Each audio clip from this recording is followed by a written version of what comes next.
harus dipersiapkan, selotip dan lakban ukuran besar, kertas label untuk keterangan sampel, baik sampel pertama maupun sampel kedua, form EP1 dan permohonan pemeriksaan lab, lalu plastik besar untuk membungkus formulir tadi agar tidak basah.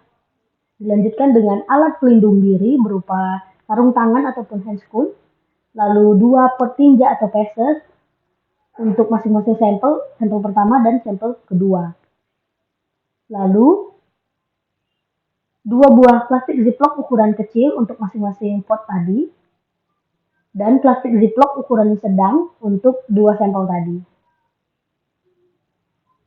Lalu spidol permanen. Lanjut ke packing atau pengemasan nanti, cool box dan cool pack.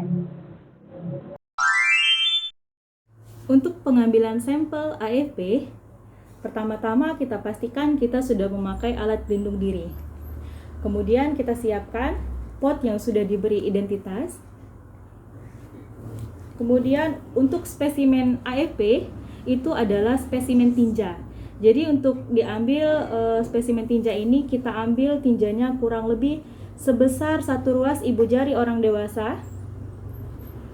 Atau jika dia diare, itu kita ambil sebanyak kurang lebih 1 sendok makan. Kemudian kita pastikan tabungnya ini tertutup dengan rapat.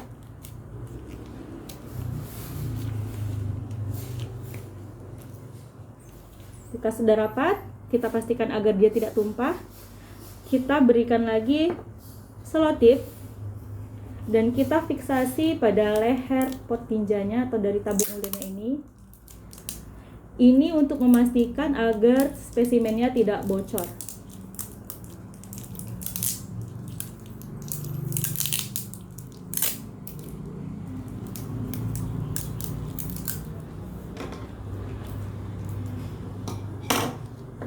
Jadi kita pastikan dia tidak bocor. Kemudian jika masih ada identitas yang ingin ditambahkan atau catatan-catatan yang diperlukan sebagai identitas dari sampel ini, bisa kita tempelkan lagi menggunakan kertas label.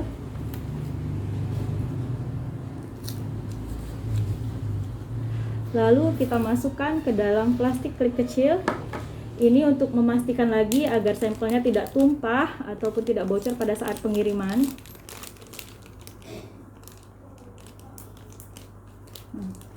Untuk sampel AFP, kita harus mengambil 2 spesimen dengan jarak minimal 24 jam. Jadi selama kita menunggu untuk mendapatkan sampel yang kedua, kita pastikan bahwa sampel yang pertama ini disimpan pada suhu 2-8 derajat Celcius. Kemudian setelah jarak 24 jam, kita ambil kembali spesimen tinjanya sama seperti spesimen tinja yang pertama, yaitu sebesar 1 ruas jari ibu jari orang dewasa atau 1 sendok jika cair. Nanti prosesnya sama, tetap kita masukkan kembali ke dalam plastik dan tentunya kita berikan identitas. Kita tuliskan ini adalah sampel kedua, tanggal pengambilan sampel kedua, dan juga identitas pasien tentunya.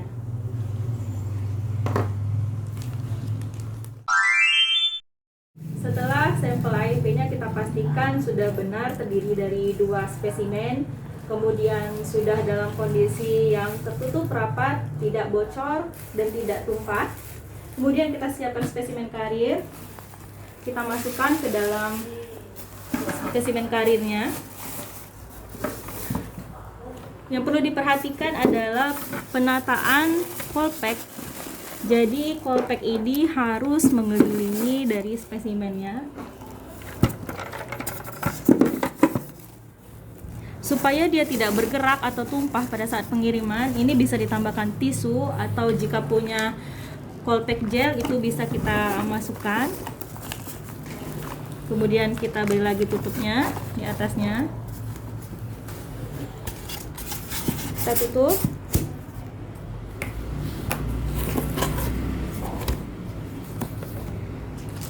Kemudian jangan lupa form FP1 dan form pengiriman spesimen itu kita masukkan ke dalam plastik kemudian kita tempelkan pada tempat yang sudah tersedia, yaitu ini untuk dokumen. Itu kita tempelkan di sini, lalu kita lakban.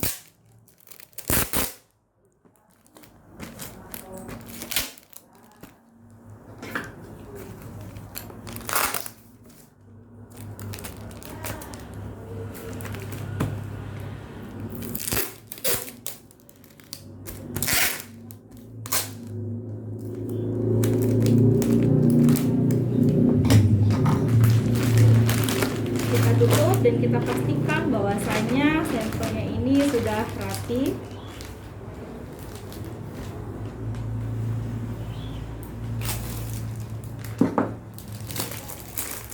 Nah, ketika sudah rapi, maka bisa segera dikirimkan ke Litbang. Terima kasih.